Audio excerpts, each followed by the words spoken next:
जिल्द नंबर 2, हदीस का नंबर है 529। हज़रत अब्दुल्ला से रिवायत है रज़ी अल्लाह तआला अन्हु कि नबी पाक सल्लल्लाहु अलैहि वसल्लम के सामने एक शख्स का जिक्र किया गया।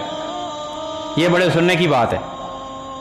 एक शख्स का जिक्र किया गया कि या रसूल अल्लाह सल्लल्लाहु अलैहि वसल्लम, वो रात को सोता है, सोता ही रहता है। मा ज़ाला नाइमन हत्ता अस्बहा मा कामा इला सलाते।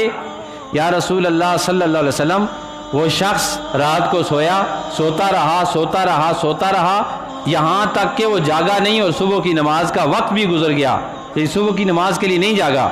नबी अलैहिस्सलातु वस्सलाम ने अपनी ज़ुबान नूर से फरमाया, फ़काला बाल शैतानो फ़ी ओज़ुने ही, देखते नहीं हो कि उसके कान में शैतान ने पेशाब कर दिया। या आका अलैहिस्सलातु वस्सलाम ने फरमा दिया